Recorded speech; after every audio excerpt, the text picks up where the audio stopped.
નમસ્કાર, ગુજરાતના સૌથી મોટા ઓટીટી પ્લેટફોર્મ બીબી ન્યૂઝ ગુજરાતમાં હું સુભાષ આપનું સ્વાગત કરું છું. સાંભળીએ આજના મુખ્ય 10 સમાચાર. હવામાન નિષ્ણાંત અંબાલાલ પટેલની આગાહી મુજબ આજથી એટલે 28 જાન્યુઆરીથી ઉત્તર ભારતના પર્વતીય વિસ્તારોમાં એક મજબૂત વેસ્ટર્ન ડિસ્ટર્બન્સ સક્રિય થયું છે, જેથી ગુજરાતમાં તેની અસરોને લઈને 30 અને 31 જાન્યુઆરીના રોજ હવામાનમાં પલટો આવી શકે છે. આ ઉપરાંત ફેબ્રુઆરી માસના પ્રથમ સપ્તાહમાં એટલે કે 2, 3 અને 4 ફેબ્રુઆરી દરમિયાન ગુજરાતના વિવિધ ભાગોમાં ગાજવીજ સાથે માવઠાની શક્યતાઓ છે.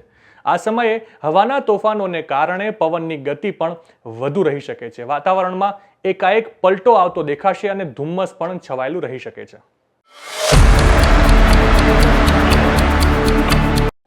ભારત અને ઇંગ્લેન્ડ વચ્ચે ચાલી રહેલી T20 સિરીઝની ત્રીજી મેચ આજે રાજકોટના નિરંજન શાહ ક્રિકેટ સ્ટેડિયમમાં રમાશે.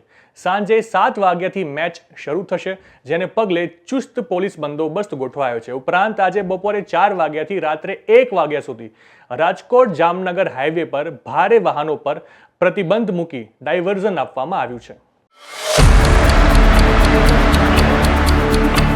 ડિમોલિશન મુદ્દે association for protection of civil રાઇટ્સે પોતાના રિપોર્ટમાં કહ્યું કે ડ્રાઈવમાં લઘુમતી અને બહુમતી બંનેના મકાનો તોડવામાં આવ્યા, પરંતુ જાણે લઘુમતીઓના મકાનો જ તોડવામાં આવ્યા હોય તેમ સરકારે પ્રચાર કરી ધ્રુવીકરણ કર્યું છે. અમદાવાદમાં કોલ્ડ પ્લે કોન્સર્ટના 2 દિવસોમાં રેકોર્ડ બ્રેક મુસાફરોએ મેટ્રો સેવાનો લાભ લીધો. 25મી જાન્યુઆરીએ 2,13,000 જ્યારે 26મી જાન્યુઆરીએ 1,91,000 મુસાફરોએ મેટ્રોની મુસાફરી કરી. 2 દિવસમાં કુલ 4,05,264 મુસાફરોએ મેટ્રોની મુસાફરી કરી. આ દિવસોમાં દરરોજ 50,000 વધારે મુસાફરોએ મેટ્રોમાં અવરજવર કરી. આણંદમાં મકસૂદ નામના વ્યક્તિએ મુકેશ બની યુવતી સાથે દુષ્કર્મ કર્યું. આરોપીએ યુવતીને પ્રેમજાળમાં ફસાવી જાન્યુઆરી 2020થી 2025 સુધી વિવિધ ગેસ્ટ હાઉસમાં લઈ જઈને શારીરિક સંબંધો બાંધ્યા. પોલીસે આરોપીની ધરપકડ કરી છે. કડી તાલુકાના વડુ ગામે એક યુવકે મજાકમાં મોત મેળવી લીધું. કંપનીમાં સાથે કામ કરતા પિતરાઈએ એર કમ્પ્રેશરથી ગુદામાં હવા ભરતા યુવકનું મોત નીપજ્યું. પોલીસે આરોપી વિરુદ્ધ ગુનો નોંધી આગળની કાર્યવાહી હાથ ધરી છે. રાજકોટની SNK સ્કૂલમાં ધોરણ 6માં ભણતી વિદ્યાર્થીનીએ 11મા ધોરણમાં ભણતા વિદ્યાર્થીઓએ છેડતી કર્યાના આક્ષેપ કર્યો હતો. ત્યારે આ મામલે ABVPના કાર્યકરોએ સ્કૂલે પહોંચી ઉગ્ર વિરોધ નોંધાવ્યો. આ મામલે હજુ સુધી કોઈ ફરિયાદ નોંધાઈ નથી. સ્કૂલે કહ્યું કે અમે આ અંગે તપાસ કરી રહ્યા છીએ.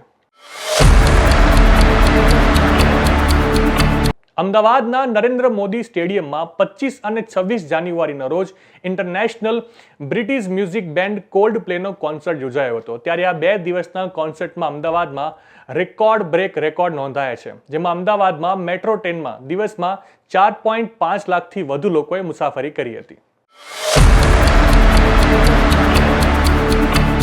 અમરેલીના ધારાસભ્ય કૌશિક વેકરિયાને બદનામ કરતા લેટરકાંડમાં પાયલ ગોટી નામની યુવતીનું પોલીસે સરા જાહેર સરઘસ કાઢ્યું હતું. તેના રાજ્યમાં ઘેરા પ્રત્યાઘાત પડ્યા હતા. પાયલ ગોટીની ધરપકડના મુદ્દે પોલીસની શંકાસ્પદ ભૂમિકાની તપાસ સ્ટેટ મોનિટરિંગ સેલના DIG નિર્લિપ્ત રાયને સોંપવામાં આવી હતી. DIG રાય અને તેમની ટીમ અમરેલી પહોંચી હતી અને ઊંડાણપૂર્વકની તપાસ કરી હતી, જેમાં પોલીસના ઉચ્ચ અધિકારીઓની ભૂમિકા શંકાસ્પદ હોવાની સંભાવના પૂરેપૂરી છે.